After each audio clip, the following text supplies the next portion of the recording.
রজব 17 নম্বর সূরা, সূরা বনী ইসরাঈল। আউযু বিল্লাহি মিনাশ শাইতানির রাজীম। বিসমিল্লাহির রহমানির রহিম। সুবহানাল্লাযী আসরা বিআবদিহি লাইলাম মিনাল মাসজিদিল হারাম ইলাল মাসজিদিল আকসাল্লাযী বারাকনা হাওলাহু লিনুরিয়াহু মিন আয়াতিনা। আছে নাকি? মাইক কিন্তু খুব সুন্দর মাইক, স্টেজটা করেছে কিন্তু সুন্দর। আপনাদের উপস্থিতির মনোযোগটাও আমাদের শান্তি লেগেছে। সব মিলায় যদি আমরা 1 ঘন্টা বক্তব্য দেই, আমরা আশাবাদী ইনশাআল্লাহ দিনের কিছু কল্যাণ হবে, আল্লাহ ভরসা ইনশাআল্লাহ। এখানে মুহাম্মদ সাল্লাল্লাহু আলাইহি ওয়াসাল্লামকে আল্লাহ বলতেছেন, আমি আমার রাসূলকে মেরাজে নিয়ে গেছি। কি বলেন? হ্যাঁ না, তা বলেন নাই। মুহাম্মদ সাল্লাল্লাহু আলাইহি ওয়াসাল্লাম আল্লাহর রাসূল, এ কথা 100 ঠিক। তারপরে আর নবী আসবে না, এ কথা ঠিক। আল্লাহর রাসূলের থেকে মর্যাদাবান আল্লাহর মাটির উপরে কোনো মাখলুক নাই, এ কথা ঠিক। কিন্তু মেরাজের ব্যাপারে আল্লাহ রাসূল না বলে বান্দা বলতেছেন। শুনতেছেন নাকি কথা? বিআবদিহি, আমার আবেদ, আমার বান্দাকে আমি নিয়ে গেছি আমার কাছে। আল্লাহর বান্দা হওয়াটা লাভ না লস? দেখেন, আপনি যদি একটা বক্তাকে প্রেজেন্ট করার সময় বলেন যে এখন বক্তব্য দেবে আল্লাহর বান্দা রফিকুল ইসলাম, তাহলে মন ভরে না। এই একটা কথা। হাফেজ, আল্লামা, মুফতি, শাইখুল হাদিস, কত লকব দিয়ে আমাকে প্রেজেন্ট করবে, একটু শান্তি শান্তি লাগে। কিন্তু আল্লাহর নবীকে প্রেজেন্ট করতেছে, আল্লাহ নিজে তার কাছে ডেকে নিয়ে যাচ্ছে, অথচ রাসূলুল্লাহ বলে বলতেছে আমার বান্দাকে আমি আমার কাছে নিয়ে যাচ্ছি। সুবহানাল্লাহ। তাহলে বান্দা হওয়াটা লাভ না লস? পৃথিবীর যত সম্মানী মানুষ আপনি হন, আপনার প্রথমে আগে আব্দুল্লাহ হতে হবে। কি হতে হবে? আল্লাহর বান্দা হওয়াটা হলো সবচেয়ে লাভ। দেখেন একটি হাদিস বলি, আলেম ওলামা আছেন, বাইনাল আবদি ওয়া বাইনাল কুফরি তারকুস সালাহ। বান্দা এবং কাফেরের মাঝখানে পার্থক্য হলো নামাজ। শুনতেছেন? তাহলে বান্দা বলে আল্লাহ কাকে বোঝালেন? ভালোকে না খারাপকে? ভালোকে বোঝালেন। আর কাফের বলে যাকে বোঝালেন তিনি মুসলিম না অমুসলিম? তাহলে বান্দা হওয়াটা গর্বের নাকি দুঃখের? আমরা সবাই আল্লাহর বান্দা হতে চাই। লিল্লাহি তাকবীর। আল্লাহর বান্দা হওয়াটা খুব লাভের। এজন্য আল্লাহ বলতেছে সুবহানাল্লাযী আসরা বিআবদিহি আসরা বিরাসূলিহি না। আমার বান্দাকে আমি আমার কাছে নিয়ে গেছি। বান্দা হওয়াটা খুব লাভ, বান্দা হওয়াটা চরম লাভ। আমরা সবাই আল্লাহর বান্দা হতে চাই তো, কিন্তু কাফেররা আল্লাহর বান্দা হতে পারে নাই। সৃষ্টিগতভাবে আল্লাহর মাখলুক, কিন্তু আল্লাহকে অস্বীকার করার কারণে তখন তার আর বান্দা থাকে না, তারা হয় কাফের। তারা কি হয়? কাফের। আপনাদেরকে মনে আছে 29 নাম্বার পারার 1 নাম্বার সূরার নাম হলো সূরা মুলক। মনে আছে সূরা মুলকের কথা? কুরআন মাজিদে যেই যেই সূরার ভিন্ন ভিন্ন ফজিলতার আকাশ পরিমাণ নেকি দিয়ে পূর্ণ করা, তার একটা সূরার নাম হলো সূরা মুলক। তার আরেকটা আমলের নাম হলো সূরা বাকারার শেষ 2 আয়াত। তার আরেকটা আমলের নাম হলো সূরা ইখলাস। তার আরেকটা আমলের নাম হলো সূরা ফালাক নাস। এরকম আছে কিনা কোরআনে? তো সূরা মুলকে আল্লাহ 2 নাম্বার আয়াতে আমাদেরকে উদ্দেশ্য করে একটা কথা বলেছেন।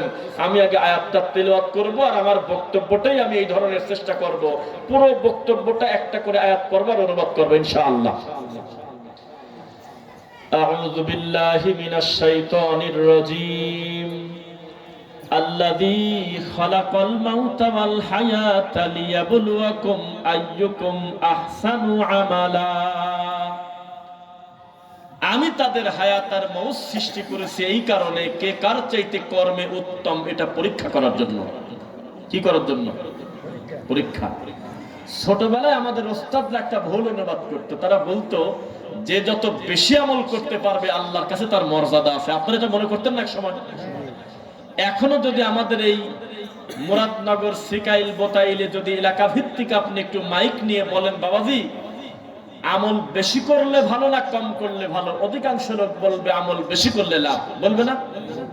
আচ্ছা, যদি বলেন যে আল্লাহর কাছে মর্যাদা কম বেশ হয় কিভাবে, তখন বলবে আমল বেশি করলে। আমাদের দেশেও মাহফিলে এসে আমরা আলেম ওলামা মানুষকে বলি, বাবা বেশি বেশি আমল করেন। কথা শুনছেন আপনারা? বিশ্বাস করেন এমন কোন কথা আমার নবী অথবা আল্লাহ বলেন নাই। একটু ধাক্কা খেলেন না আপনারা? বেশি বেশি আমল করো তুমি জান্নাতে যাবে, আল্লাহর কসম এত বড় কোরআনে নাই। থাকলে কেউ হাত তোলেন, আমি দেখবো। নাই, নাই। ৬,০০০-এর উপরে আয়াত, এখনো পর্যন্ত একটা আয়াত ঢোকে নাই যেই আয়াতের অনুবাদ হলো তোমরা বেশি আমল করো আমি জান্নাতে দেব। লেখা নাই, আমি জানি নাই। কেউ চ্যালেঞ্জ করবেন না, আমি জানি। কি লেখা আছে?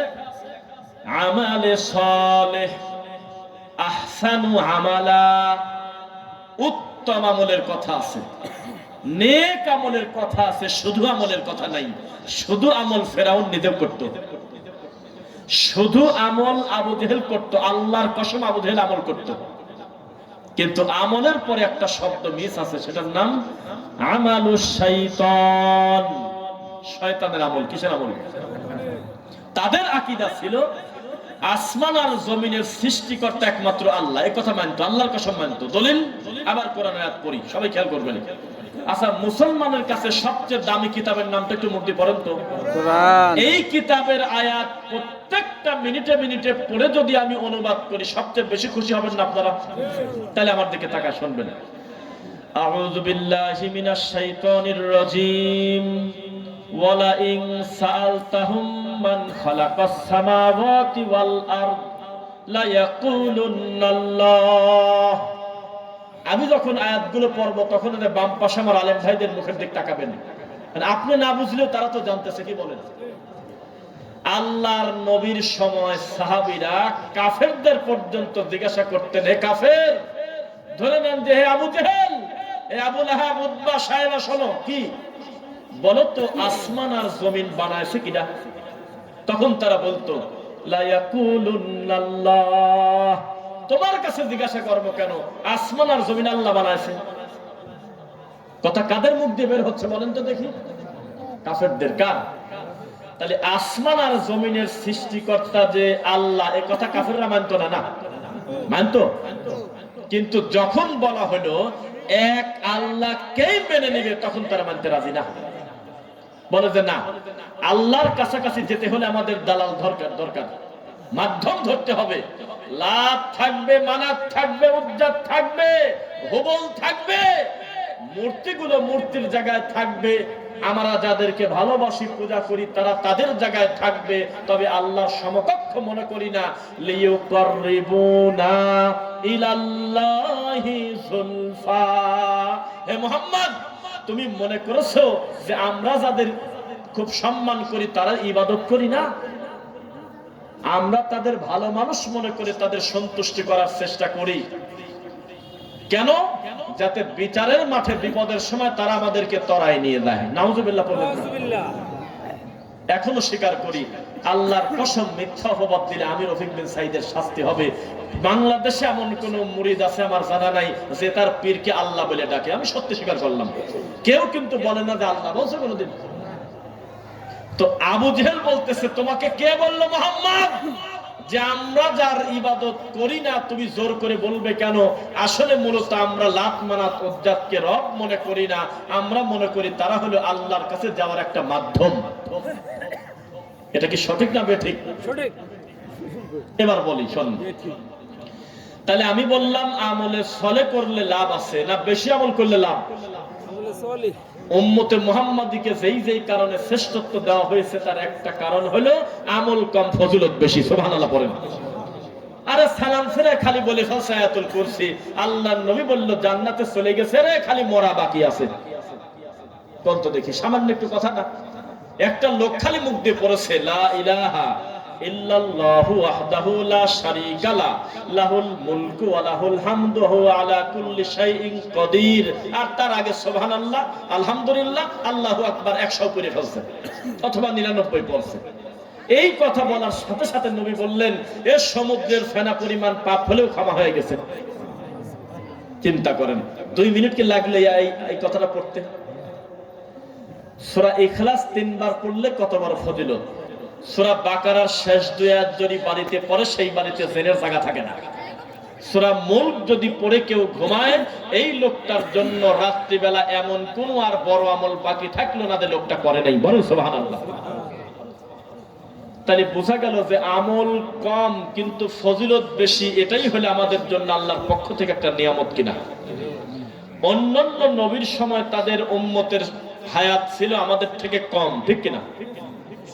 সবই তো ঠিক কয়, আন্দাজে মেরে যাচ্ছে। অন্যান্য জামানার মানুষজন আমাদের থেকে বেশি বছর বাঁচছে না কম বাঁচছে? এভারেজে বেশি বেশি। আপনার দাদার সাথে তো আপনার বাপ অল্প বয়সে মরে গেছে, বোঝেন না কেন? আপনার বাপ বেঁচে ছিল 85 বছর, আপনি 45 বছর ডায়াবেটিসে ঘরে পড়ে গেছেন, নরেন না সরেন না। আরো কত অল্প হায়াত হবে আল্লাহ ছাড়া কেউ জানে না। এত লম্বা হায়াত পাওয়ার পরেও আল্লাহর কসম করে বলতেছে তাদের গোটা জীবনের আমলের যত ফজিলত, উম্মতে মুহাম্মাদির এমনও কিছু আমল আছে এক আমলে তার চেয়ে বেশি ফজিলত। আমাদের কি লস আছে? আপনি খালি আল্লাহর বান্দা হন, আপনার করোনাও লাভ। করোনা লাভ, মাথা ব্যথা লাভ, পেটে ব্যথা লাভ, কারেন্ট নিচে পড়ে মরা লাভ, পানির নিচে পড়ে ডুবে মরা লাভ, আগুনে পড়ে মরা লাভ। শুধু আল্লাহর বান্দা হওয়াটা জরুরি, মুমিন হওয়া জরুরি। যদি হতে পারেন তাহলে মরার সাথে সাথে আল্লাহ জান্নাত ইনশাআল্লাহ। আচ্ছা, এই যে আপনারা এখানে বসে আছেন, আমি যদি এরকম একটা কথা বলি কিভাবে ধাক্কা খাবেন, এই খবর অলরেডি আপনার বাপ দাদার কাছে চলে গেছে, তারা মরে গেছে। কঠিন ব্যাপার। এটা কবরস্থানে সংলগ্ন মাহফিল না? কবরবাসীদের সাথে দুনিয়াবী লোকের একটা হটলাইন আছে। কি লাইন আছে? যায়েদ বিন ওবাদা বিন সাবিত রাদিয়াল্লাহু আনহু তিনি বলতেছে, আল্লাহর নবী আমাদের সাথে যাচ্ছে, হঠাৎ করে তার উট এমন কাণ্ড করল, আমরা লজ্জায় মরি, মনে হচ্ছে নবীকে উল্টে ফেলা দিবি। আমার কথা ক্লিয়ার বোঝা যায়? একটু ইকো কমায় দেন, আমি খুব আশঙ্কা করতেছি যে আমার এই গুরুত্বপূর্ণ কথা কত সময় চলবে আর আমাদের ভাইদের এই মনোযোগ থাকবে ইনশাআল্লাহ। একটু কমায় দিন। হ্যাঁ, খেয়াল করবেন। আল্লাহর নবী উটের উপর চড়ে যাচ্ছে, উটটা এমন ভঙ্গি করতেছে মনে হচ্ছে আল্লাহ নবীকে উল্টে ফেলা দেবে। তো সাহাবায়ে কেরাম বলতেছে, আমরা দৌড়ে চলে গেলাম। মুসলিমের হাদিস, আল্লাহর নবী আপনার উটটা এরকম করে কি কারণে? তখন আল্লাহর নবী বলল, কি কারণে এইরকম করে শুনবে না, দেখবে। এটা দেখানোর যদি কোনো প্রক্রিয়া থাকতো তাহলে ভিতরের আত্মা ফাটি তোমরা মরে যেতে। কারণ আমরা যে দিক দিয়ে যাচ্ছি ঠিক তার পাশে আল্লাহর এই মাটির নিচে 6টা কবরে আযাব হচ্ছে। কয়টা কবরে? এমন আযাবের তীব্রতা হচ্ছে যে মানুষ আর জিন বাদে বাকি মাখলুক বুঝে গেছে। এই তীব্র আযাবের শব্দ আমি নবী আমাকে যতটুকু জিবরাইল কেবল বলে গেল, এইটুক যদি আমি তোমাদেরকে হুবহু বুঝাতে পারতাম, ফালিয়াদহাকু কলিলা ওয়ালিয়াবকু কাসীরা, তোমরা খুবই কম হাসতে কিন্তু কান্না করতে বেশি। কিন্তু আমার তো সে সাধ্য নাই। কেন? ওয়ালা আইনুন রাআত ওয়ালা উযুনুন সামিআত ওয়ালা খাতারা আলা কলবি বাশার। এমন কোন ব্যবস্থা রাখা হয় নাই যে আমি গায়েবের জিনিসটা 2 চোখ দিয়ে আমার উম্মতকে দেখাবো। জান্নাতে কি নিয়ামত আছে 2 চোখ দিয়ে দেখাবো, এই ক্ষমতা আমার নাই। আমার এই সাধ্য আমার আল্লাহ দেয় নাই যে আমি তাদের বুঝাবো। আমার এই চোখটা হয় নাই যে দুনিয়ার চোখ দিয়ে তাদের জান্নাতটা অগ্রিম দেখায় দেব, কবরের শাস্তি দেখায় দেব। এই ক্ষমতা আমার হয় নাই। এমন কোন কান এই পৃথিবীতে নাই যেই কানটা মরার আগে তার নিজস্ব কবরের আযাবের ব্যবস্থা আগে জেনে গেল। এমন কোন ব্যবস্থা রাখা নাই, পুরাটাই তোমাদের সামনে গায়েব রাখা। বুঝতেছেন নাকি? আল্লাহ নবীর ব্যাপারে একটা কথা বলি, শোনেন। রাসূলের নাম নিলে একটু শান্তি লাগে না আপনাদের মনে? দেখেন, এখন এমন একটা খুশির হাদিস বলবো, আপনার আত্মা শান্তি হয়ে যাবে। নবী সাল্লাল্লাহু আলাইহি ওয়াসাল্লাম বলতেছে যে আমার মা মিন মুসলিমিন ইউসাল্লি আলাইয়া, যে কোনো মুসলমান, সেটা মুরাদনগর থেকে হোক আর নোয়াখালী, পাবনা, চট্টগ্রাম থেকে হোক, পৃথিবীর যে কোনো মুসলমান হলেই হলো, ও যদি একবার বলে আসসালামু আলাইকুম ওয়া রাহমাতুল্লাহ, অথবা আমার কবরের কাছে এসে বলে আসসালাতু আসসালামু আলাইকা ইয়া রাসূলুল্লাহ, আমাকে যদি একবার সালাম দিয়ে ফেলে, ওর বাড়ি কোন জায়গাটা আমি জানি না, রাদ্দাল্লাহু আলাইয়া রূহি, আল্লাহ ডাইরেক্ট আমার রূহ ফেরত দিয়ে দেয়। আমার দেহের ভিতর আল্লাহ রূহ ভরে দেয়, দিয়ে বলে ফাসাল্লিম আলাইক, আপনি তাদের সালামের জবাব দিয়ে দেন। তখন আমি তোমাদের জন্য শান্তির কল্যাণের দোয়া করি। আল্লাহর নবীর কত বড় ক্ষমতা আল্লাহ দিয়েছেন, সুবহানাল্লাহ। কিন্তু তিনি আমাদের এই মাহফিলে এসে এসে ঘুরবে আর বসে বসে থাকবে, এটা কি তার মর্যাদা হলো? বরং পৃথিবীর যেখান থেকে আমার মতো ছোট মানুষ দরুদ পড়বে, পড়ার সাথে সাথে রহমতের ফেরেশতা এই দরুদটা ধরে নিয়ে নবীর কাছে বলে, তার বাপ দাদা সহ ঠিক পায়, আল্লাহর নবী ডাইরেক্ট বলে, ওয়া আলাইকুমুস সালাম, হে আল্লাহ, আমার যেই উম্মত আমার প্রতি দরুদ পড়েছে তুমি তার তিনটা উপকার করে দাও। কয়টা? তিনটা। কি কেউ বলতে পারবেন? না মনে হয়। আমি বলে দেই, এক, সাল্লাল্লাহু আলাইহি আশার, আল্লাহ দরুদ পড়ছে কয়বার? একবার। আল্লাহ রহমত দেন 10 বার। দুই, রাফাআহুল্লাহু দারাজা, আল্লাহ এই লোকটার 10টা সম্মান আপনি বৃদ্ধি করে দেন। হে আল্লাহ, 3 নাম্বারটা করে দেন, তার অতীতের 10টা গুনাহ আপনি ক্ষমা করে দেন। তা রাসূলের প্রতি দরুদ কিন্তু আমি শুরুতে পড়েছিলাম, আমার ধারণা 5 জন লোক আমার সাথে ঠোঁট মেলান নাই। আমার খুব ভালো মনে আছে, পড়েন নাই, হয়তো ভিতরে ওই মজাটা আসে নাই, তৃপ্তিটা আসে নাই। তবে জেনে রাখবেন, রাসূলের প্রতি দরুদ পড়তে যারা মনে শান্তি পায় না, ওই মনটা হলো রোগাক্রান্ত মন, ওটা মানসিক প্রতিবন্ধী। রাসূলের হাদিস শুনে যদি কারোর মন না ভরে, ওটা কোনো মনের জাত না। আমার নবীর নাম শুনে যদি কারোর আত্মায় শান্তি না লাগে, ওই আত্মায় রোগ আছে, তার চিকিৎসা করা লাগবে, ঠিক কিনা বলেন? তো রাসূল সাল্লাল্লাহু আলাইহি ওয়াসাল্লাম তিনি কবরের ব্যাপারে, জান্নাত জাহান্নামের ব্যাপারে আমাদেরকে খবর দিয়েছেন কিনা? তো সাহাবায়ে কেরাম যখন শুনলেন যে কবরের শাস্তি এতই কঠিন যে ঘোড়া সহ্য করতে পারতেছে না, তখন আল্লাহর নবী বললেন, আমার সাথে পড়ো, আল্লাহ কবরের শাস্তি থেকে বাঁচাও, আল্লাহ দাজ্জালের ফিতনা থেকে বাঁচাও, আল্লাহ জীবন মরণের ফিতনা থেকে বাঁচাও, আল্লাহ আমাকে তুমি কবরের ফিতনা থেকে, জাহান্নামের আগুন থেকে বাঁচাও। এই 4টা জিনিস নবী মুখ দিয়ে পড়লেন আর বললেন, আজকে থেকে মরা পর্যন্ত আমি সালাম ফেরবো না, যতক্ষণ না পর্যন্ত কবরের শাস্তি থেকে আর 4টা জিনিস থেকে আমি পানা না চাই। ছোট কথা না বড় কথা? বিশাল ব্যাপার না? বলেন তো 4টা জিনিস কি কি, যেটা থেকে আমার নবী প্রত্যেকটা সালাতে সালাম ফেরানোর আগে পড়তেন? একটু বলেন তো দেখি। কেউ নাই? কেউ না? বোঝা গেল বহু কিছুই আপনাদের কাছে অজানা আছে, কিন্তু আব্দুল কাদের জিলানীর বাপের বরৈখর গল্প জানে না এমন লোক এখানে কমই আছে। আব্দুল কাদের জিলানী রাহিমাহুল্লাহ নিজেও জীবনে চায় নাই যে তার বাপ দাদার ঘটনা দিয়ে মানুষ চলে যাক। তিনিও সারা জীবন চেয়েছেন আমার বান্দারা, আল্লাহর বান্দা যেমন আল্লাহর ইবাদত করবে, আব্দুল কাদের জিলানীর ভালোবাসার মানুষগুলো শুধু আল্লাহর ইবাদতই করবে। কিন্তু উল্টা হয়ে গেছে। মাকে চেয়ার থেকে উঠে দিয়ে আমরা চাচিকে বসতে দেবো, এটা ভালো হবে? এটা সুন্দর হবে? তাহলে রাসূল সাল্লাল্লাহু আলাইহি ওয়াসাল্লামের হাজার হাজার হাদিস আমি যদি ভুল না করি, এই বৈঠকে, এই বোতাইল গ্রামে এখনো মানুষের অজানা আছে কিনা? যেদিন এই গ্রামের লোক সব হাদিস মুখস্থ করে ফেলবে, আমল করার কিছু আর খুঁজে না পাবে, সেই দিন যেন মানুষের গল্প কিসসা দিয়ে বক্তব্য দেয়, তার আগ পর্যন্ত তার ঈমানের দাবি হলো সারাটা জীবন কোরআন হাদিস থেকে বক্তব্য দেওয়া। নাকি?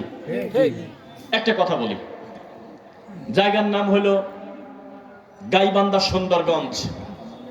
গাইবান্ধা সুন্দরগঞ্জ। তো মাহফিলে স্বাভাবিকভাবে লেখা থাকে বিরাট ইসলামী জালসা। এখানে কি লেখা? ওয়াজ মাহফিল লেখা না? দোয়া লেখা নাই? তো ওখানে লেখা তাফসিরুল কোরআন মাহফিল। কি লেখা আছে?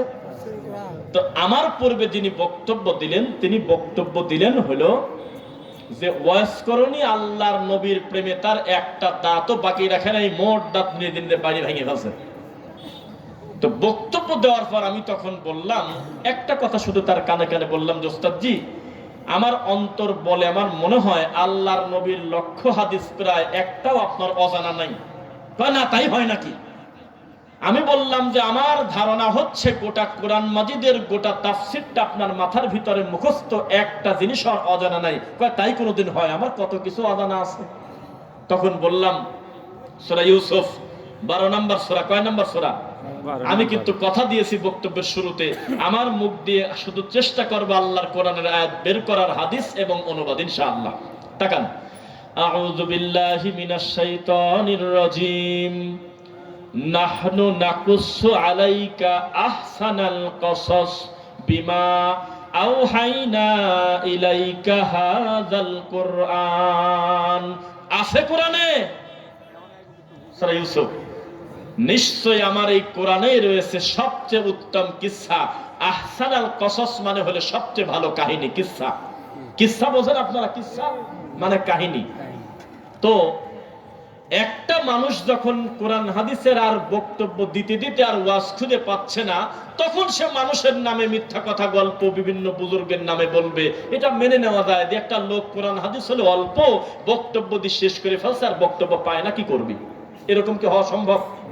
আচ্ছা, আমরাই তো বলতেছি কুল্লাউ কানাল বাহর মিদাদাল লিকালিমাতি রাব্বি লানাফিদাল বাহর। তারপর কি? আনতা ফাদা কালিমাতু রাব্বি ওয়ালাউ জিনা বিমিসলিহি মাদাদা।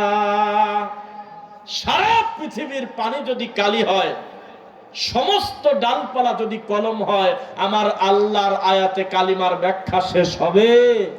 তো শেষ যদি নাই হয়, তাহলে আমি কিসের ভিত্তিতে আমি আর একটা হুজুরের নাম নিয়ে ঘটনা বলে ওয়াজ করব? দরকারটা কি? আমার নবীরটাই চলুক না, ডাইরেক্ট কোরআনের অনুবাদটাই একটু চলুক না কেন? কারণ জাতিটা এখনো সত্য মিথ্যা বোঝে না। এই জাতি মনে করেছে রফিক বিন সাইদ পড়েছে এক রাতে ৭০ রাকাত, আমি পড়বো ৭২ রাকাত, তাহলে বোঝা গেল তার থেকে আমি বেশি আমল করলাম। অথচ এমন কোন আমলের কথা নবী বলেন নাই। নবী বলেছেন ওই আমলের কথা যেই আমলটা মুহাম্মদ সাল্লাল্লাহু আলাইহি ওয়াসাল্লাম করেছেন তার সাথে যেটা হুবহু মিলে যায়, ওইটার নাম হলো আমলে সালেহ। বোঝা কি যাচ্ছে কিনা? সবাই খেয়াল করবেন, রাসূল সাল্লাল্লাহু আলাইহি ওয়াসাল্লাম এরকম কোন কথা বলে গিয়েছেন কিনা যে কবরে সিজদা দেওয়ার ব্যাপারে শিথিলতা আছে? বলছে কোনদিন? সবাই আমাকে সাক্ষী দিবেন, আমি মীমাংসিত বিষয়ে বলবো। কবরে মরা, কবরে সিজদা দেওয়া যে হারাম, শিরক, কোন মাযহাবে মানা আছে একটু আমাকে বলে দেন, আমি শুনবো। কোন ইমাম বলে গেছে যে না? ওরা যে যাই বলুক, আমি বললাম কবরে সিজদা দিলে ইমানের কোনো ক্ষতি হয় না, এরকম একজন ইমামের নাম বলেন তো বাবা, আছে না? এরপরেও কি আমাদের এই কুমিল্লাতে কবরে সিজদা দেয় না, তাই না? আপনারা কিন্তু স্বীকার করলেন, আমি কিন্তু কিছু বলিনি। আল্লাহর নবী থেকে শুরু করে আল্লাহর এই জমিনে কোন ইমাম পর্যন্ত সম্মানী কোন ব্যক্তি বলে গেছে, শোনো আল্লাহর নবী আমি আল্লাহর মতো করে গায়েব জানে, এরকম একটা ইমাম দেখাতে পারবেন কেউ? আছে? কোরআন হাদিসে বা কোন ইমাম আজও পর্যন্ত বলে গেছে যে শোনো টাকনুর নিচে কাপড় পরলে তোমাদের কোনো পাপ হবে না, এটা বলছে তো নাকি? তাহলে এটা মীমাংসিত পাপ না? তো সত্যি করে বলেন তো দেখি, টাকনুর নিচে কাপড় পরলে কত বড় পাপ হয়, এটা কি